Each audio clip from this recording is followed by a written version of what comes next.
పాపం రాధాకృష్ణ గారు బాధాకృష్ణగా మారిపోయారు కదా. ఇప్పుడు శాపనార్థాలకు దిగుతున్నారన్నమాట. ఆయనకి దైవభక్తి లేదో జగన్మోహన్ రెడ్డికి. అసలు క్రైస్తవ మతాన్ని త్రికరణ శుద్ధిగా ఆచరించే వాళ్ళకి ఇలాంటి నీచపు సొమ్ముకి ఎలా ఆశపడతారు? వాళ్ళ ఎవరైతే మద్యంతో నాసిరకం మద్యం తాగి ఇల్లు ఒళ్ళు గుల్ల చేసుకున్నారో వాళ్ళందరూ శాపనార్థాలు తగలకుండా పోవు అని.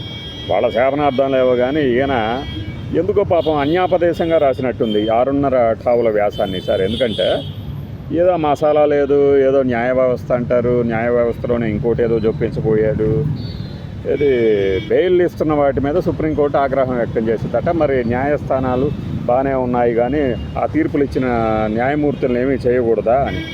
న్యాయమూర్తుల్ని ఎలా చేస్తారు బాధాకృష్ణ గారు? ఇప్పుడు ఆయనకున్న ఆధారాలను బట్టి ఆయన విచక్షణ బట్టి ఇస్తారు.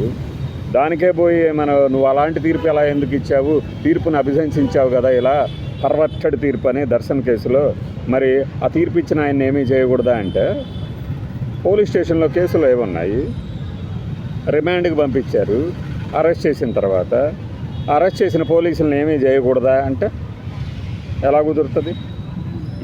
ఈ తరహా వ్యాఖ్యానం మేము ఇంకా మెరుగ్గా చేసాం చాలా వీడియోల్లో. ఎలా అంటే అసలు వెంటనే రిమాండ్కి పంపించడం, దాని మీద న్యాయమూర్తి గారు జాప్యం చేయటం, ఈ జాప్యానికి ఎవరిని బాధ్యులు చేయాలి అని. ఏమీ చేయకూడదా అంటే మెమోలు ఇవ్వండి, పెన్షన్లో కట్టింపులు చేయండి, ఇలాంటి సలహాలు కూడా ఇవ్వండి. మీరు చాలా పెద్ద జర్నలిస్ట్ కదా, మాకన్నా ముందే వచ్చారు కదా జర్నలిజంలోకి, అదనమాట. ఈయన మద్యం నాసిరకం అమ్మకాలు దీని గురించి ఒక విచిత్రమైన వాదన అన్నమాట.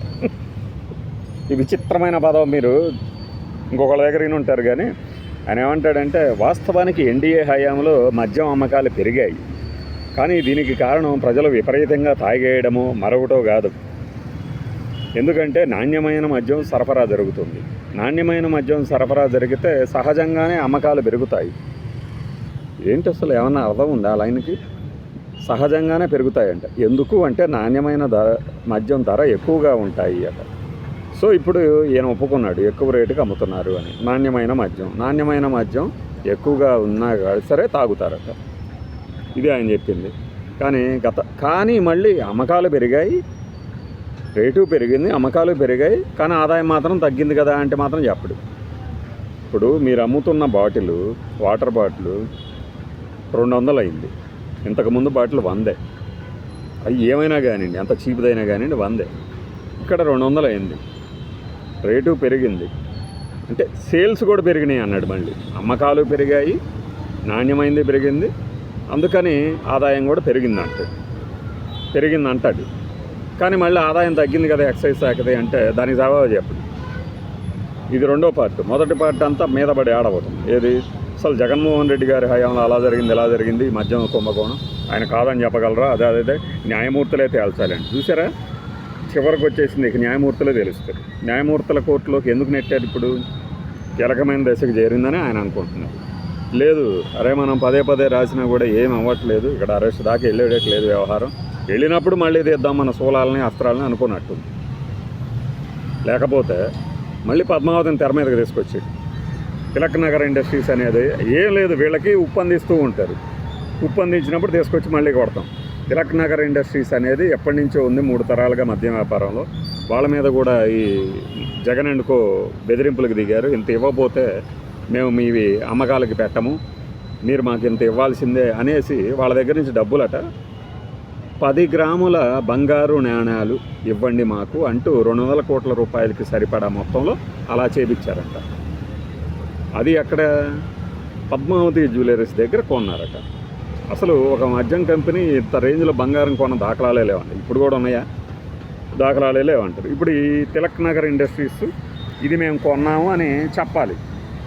లేదనుకోండి వాళ్ళు ఖర్చు, ఇది listed company Tilak Nagar industries కానీ, మనకి ఆర్కేడిఎల్ కానీ, కర్ణాటకది ఆర్కేడిఎల్, రవికుమార్ డిస్టిలరీస్, కింగ్ ఫిషర్, మళ్ళీ మర్చిపోతా, ఈ కింగ్ ఫిషర్ విజయమాల్యాన్ని కూడా దీనిలోకి లాగాడు. ఈ మద్యం మీద ఆదాయం పొందిన వాళ్ళు ఎవరు బాగుపడలేదు. చూశారు కదా విజయమాల్య పరిస్థితి ఎంత నీచంగా తయారైంది. ఏమైంది, విజయమాల్యగా ఎంజాయ్ చేస్తున్నాడు ఆయన. సరే అది వదిలేద్దాం. ఇప్పుడు దీనికి వద్దాం. మళ్ళీ ఈ తిలక్ నగర్ ఇండస్ట్రీస్ కొన్నదట 200 కోట్లకి సమానమైనది 10 గ్రాముల బంగారు నాణ్యాల రూపంలో. మరి 10 గ్రాముల బంగారు నాణ్యాలు ఎక్కడున్నాయి? ఎక్కడున్నాయి? సరే అవి కూడా తీసుకొస్తారేమో. ఇలా చేశారు పద్మావతి జ్యువెలరీస్ అని చెప్తూ మాగుంట శ్రీనివాసులు రెడ్డి ఇప్పుడు టీడీపీలో ఉన్నాడు, ఆయన అడిగినా కూడా చెప్తాడు.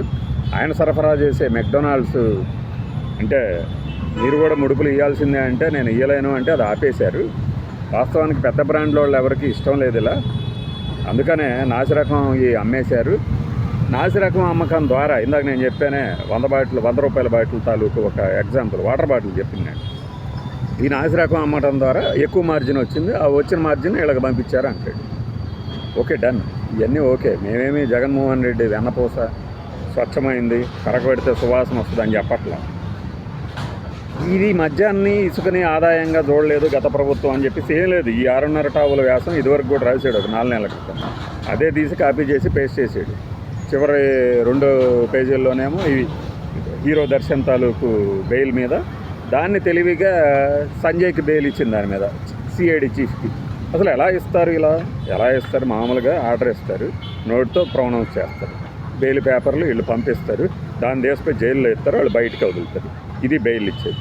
దీనికి పోయి ఎలా ఇస్తారు అమాయకంగా? మరి మనకు కావాల్సిన వాళ్ళందరికీ బెయిల్ ఎలా వచ్చాయి? ఇప్పుడు కళ్ళ ముందు ఒక ఆడియో టేప్ కనపడిందండి, బ్రీఫ్డ్ మీ అని. దాంట్లో ఒక ఆయన్ని అరెస్ట్ చేశారండి. ఆయనకి ఎలా ఇచ్చారండి బెయిల్? మరి మొదట్లో ఇయ్యని బెయిల్ తర్వాత ఎలా ఇచ్చారు? జగన్మోహన్ రెడ్డికి మొదట్లో ఇయ్యని బెయిల్ తర్వాత ఎలా ఇచ్చారు? అంటే ఒక న్యాయమైన పరమైన పద్ధతి అంటూ లేదనే. దర్శన్కి ఆల్రెడీ 6 నెలలు పడింది.